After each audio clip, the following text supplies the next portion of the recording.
tu as cliqué sur cette vidéo, je vais te montrer comment faire ça. Et t'en fais pas, c'est vraiment pas compliqué. Donc en fait j'ai trouvé sur YouTube un certain design et que j'ai voulu reproduire qui est donc celui-ci. Donc j'ai quand même un bon petit niveau en recopiage d'éléments. Ok, je vais aller étape par étape et en fait on va partir du gros et on va se rétrécir jusqu'au hublot. Donc là on va créer tout d'abord container qui va être tout le carré gris autour. Ensuite on va créer div.fenêtre qui va être le petit trait noir que tu vois ici, le petit trait gris. Toujours à l'intérieur, je vais l'appeler fenêtre intérieure qui va être en fait tout notre élément ici. Et je vais te montrer ça en CSS, comment est-ce qu'on fait ça. Déjà notre élément il est centré, donc dans le body on va mettre tout en centre avec la width et la hauteur.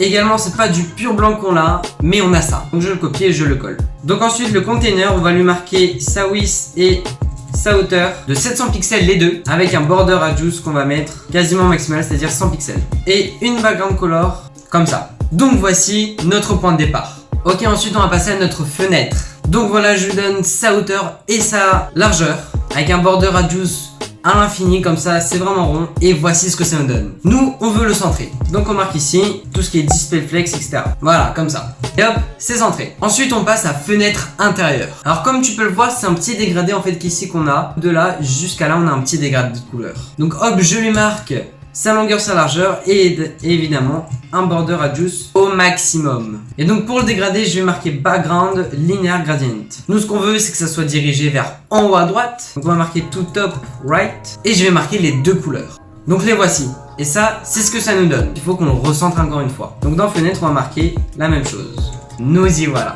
Et on peut voir qu'on a une petite ligne comme ça blanche en fait. C'est comme si en fait juste je mettais un petit box shadow où je mets 0 en X, 0 en Y, 0 en floutage. Mais par contre on va mettre 4 pixels en propagation. Et on va utiliser la même couleur que notre background, c'est-à-dire celui-là. Hop, et si j'actualise, ça c'est parfait. Ok, à l'intérieur de ça, je vais encore créer notre forme ovale qu'on voit ici en gris. Div.fenêtre double intérieur, on va l'appeler.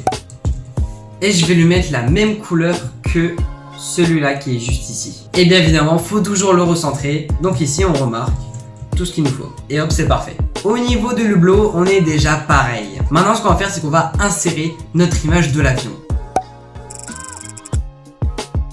Donc à l'intérieur là, je vais marquer image, je vais insérer mon image, avion vol. Bon, ça c'est ce que ça nous donne. Maintenant il va falloir la redimensionner. Et je vais lui donner une classe avion. Et là je vais lui mettre ses longueurs en pourcentage, donc en fonction de son élément par an. Ce qui signifie que là j'ai mis 100% et ça va nous donner que ça remplit entièrement. Et nous on veut qu'il y ait quand même un petit espace ici. Alors je sais pas si tu as remarqué, mais là si on change comme ça notre image, on voit qu'ici c'est quand même plus foncé et pareil en bas. Et ça en fait on fait vraiment cet effet de vol, nous sommes dans un avion. Et donc en fait pour créer cet effet d'ombre en haut et en bas, j'ai créé une autre div qui est en fait exactement de la même forme que notre image. En fait tu verras qu'on va lui ajouter des petites modifications. Donc en fait je vais l'écrire à côté là, je vais marquer div, on va l'appeler pour image, on va dire genre pour cacher un peu l'image, voilà. En fait j'ai juste repris les dimensions de l'image, donc je vais marquer 294, donc une height de 469.2. Ah oui, on voit que ça a décalé ici notre image et on peut pas la remettre. Et ça c'est parce qu'en fait nos deux éléments ils sont côte à côte. Ce qu'on va faire c'est qu'on va tout simplement mettre notre pour image en position absolute. Donc voilà. Ah d'ailleurs j'ai loupé un petit détail, mais je sais pas si tu as remarqué, notre avion ici il est un peu bizarre, on dirait qu'il est étiré vers le haut. Ça c'est la vraie image et pareil tu vois l'île elle est un peu étirée, c'est un peu bizarre. Et qu'ici on va marquer object fit cover. Et ce qui va nous faire c'est que l'image elle va se remplir automatiquement dans son élément parent. Donc là en fait l'image, sa hauteur minimale elle est là et sa hauteur maximale elle est là. Donc là l'image est bien, sauf que nous on veut peut-être que l'aile elle soit un peu plus à droite, comme on voit ici. Donc là ce qu'on va faire, object position. Et ça c'est très intéressant pour pouvoir, on va dire, en quelque sorte recadrer l'image. On va la utiliser l'axe des abscisses où on va marquer 30% et l'axe des Y 50%. Et donc tu vois avec 30% j'ai pu le recadrer, l'aile elle est un peu... Regarde je te donne un exemple, si je fais par exemple 100%, l'aile tu vois elle va être tout là-bas. Et si je te mets 0, c'est le minimum de l'image qui est là. Moi je me place à 30%, voilà. Donc 30% c'est-à-dire le début de l'image doit être vers là. Bon maintenant on revient à notre image. Et là en fait on va marquer transparent et ensuite notre couleur. Bon là ça fait peut-être un peu trop foncé quand même. On va marquer 60%. De 0 à 60% ça va être transparent. Et de 60% à 100% notre image sera de cette couleur là. Donc là j'actualise, c'est comme ça. Pour que ça soit un peu mieux, donc je vais marquer virgule et je vais encore une fois marquer linear gradient.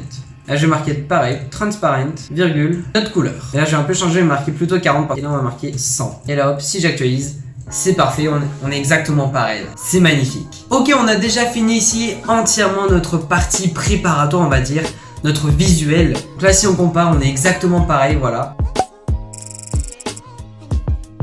Et là, ce qu'on va faire, c'est qu'on va vraiment s'intéresser à ajouter cet effet un peu plus réalistique.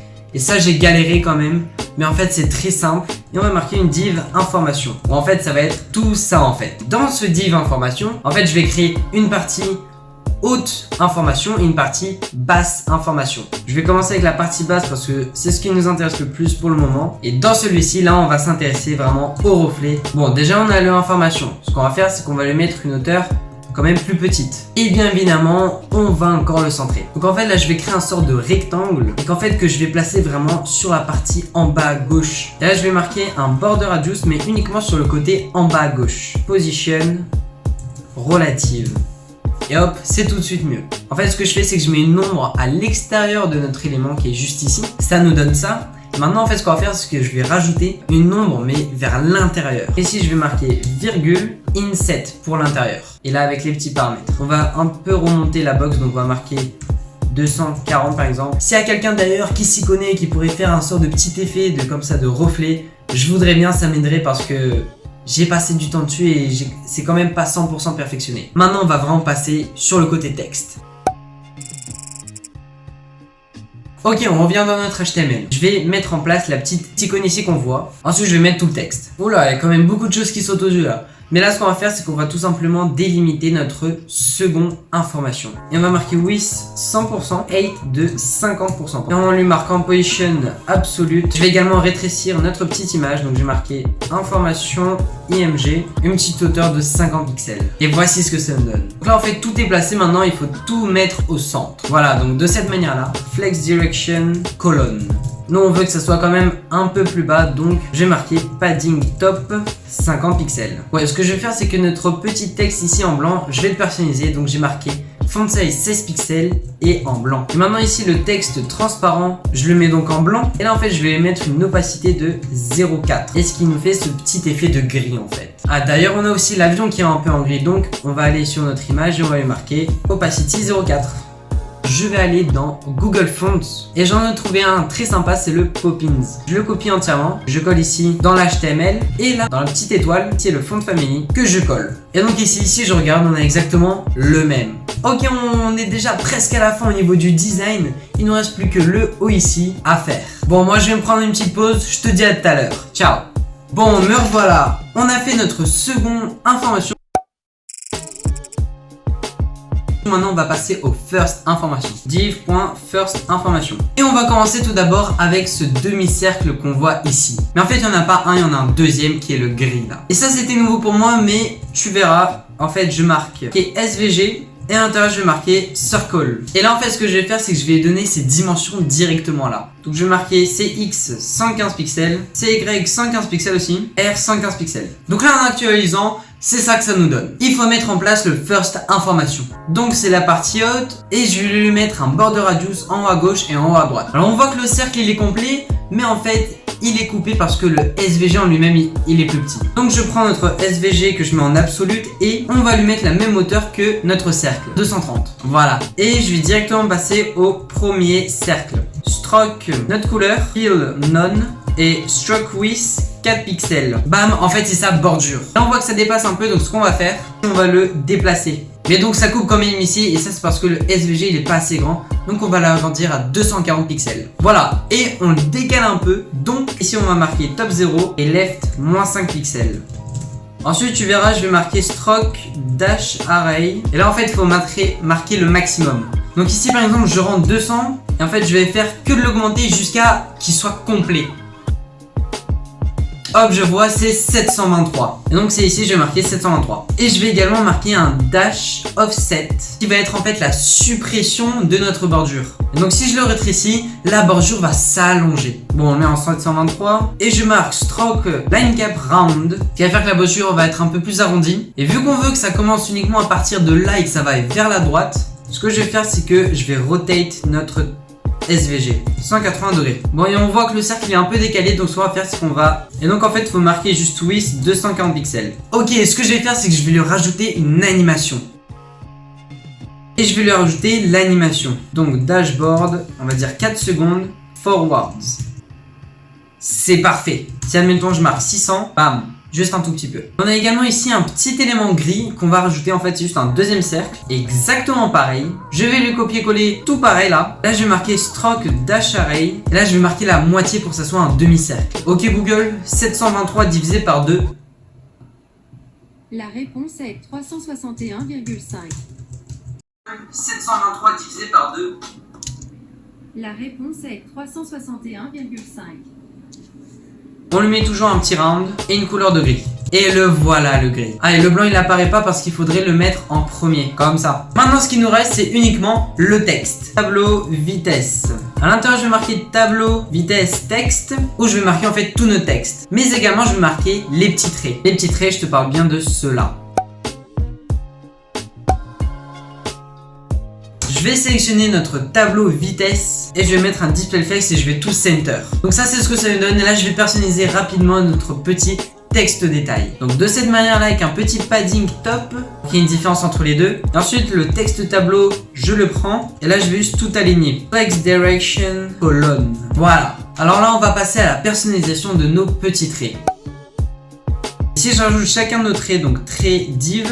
Je leur donne une hauteur de 3 pixels et une largeur de 5 pixels avec une background color comme ça et un tout petit peu arrondi. Et dans le trait en fait je vais marquer justify content space between, ce qui va faire qu'ils vont être bien séparés. Et ce que j'avais oublié de marquer, c'est dans le first information, tout le fait pour centrer, ce qui va faire que ça va être centré. Et là on veut que ça remonte un peu plus parce que là c'est pas très joli. Donc padding bottom 40 pixels. Alors, encore une fois c'est pas centré, mais là parce que du coup si on regarde, on a trait et là on a tableau vitesse texte et en fait on va juste tout centrer. Flex direction colonne. Et voilà, là c'est parfait. Parce qu'en fait on va rajouter au trait, on va marquer padding bottom 8 pixels. Également ici on a le deuxième élément qui est éclairé, donc en fait on va marquer... Bon, et le dernier élément qui nous manque, ce sont ces petites flèches là. Et en fait ce que j'ai fait, c'est que j'ai créé un élément qui englobe deux éléments. Et ces deux éléments, ce sont le petit, c'est le haut de la flèche et le bas de la flèche. Et donc en fait que j'ai placé à gauche et à droite de notre tableau de vitesse. Voilà, de cette manière là. Juste ici où je vais marquer flèche droite. Et donc ici je sélectionne le premier élément de notre flèche gauche, ce qui nous donne ça ici.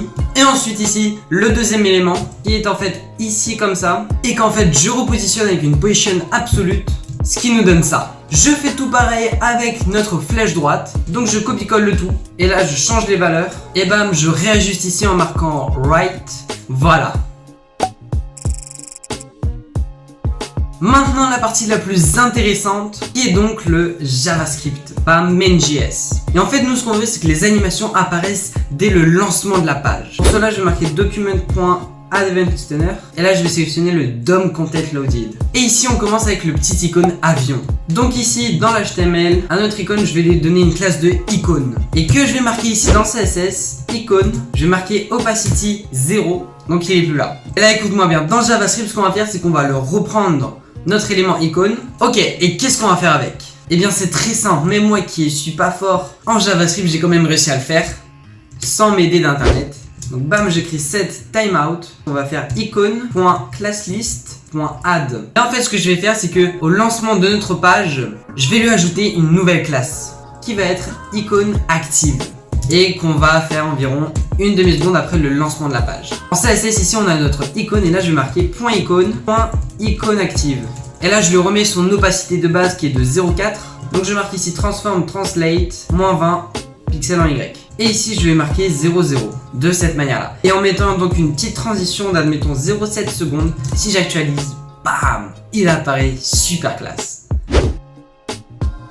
Donc en fait, ce qui fait que une demi-seconde après le lancement de la page, on a notre icône qui va se prendre une nouvelle classe qui va être icône active. Et donc en fait, qui va devenir de cette manière-là. Bon bah maintenant, ce qui reste à faire, c'est juste de tout copier-coller. Donc ensuite ici, c'est le petit landing in progress qui apparaît. Donc je vais aller ici, et bam, je le retrouve. Marqué landing. Je l'ajoute dans le JavaScript. Je copie-colle ça. Et là, tout simplement, je remplace icône par landing. Et on le met environ 1,3 secondes. Et là pareil, bam, je copie-colle tout ça. Je change par landing. Et son opacité finale est de 1. Et bam, si j'actualise, il apparaît. Ensuite, on fait pareil pour le in Singapore.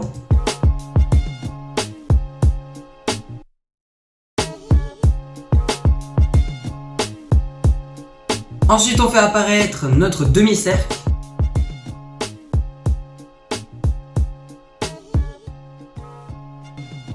Badabam. Ensuite, je sélectionne notre texte tableau. Bam, juste un petit effet d'apparition.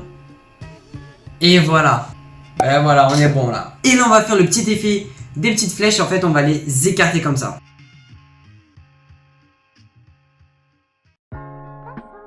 Là, ça s'est un peu décalé. On va réajuster. Et là, si j'actualise entièrement... Merci d'avoir regardé cette vidéo. N'hésite pas à t'abonner. Ciao.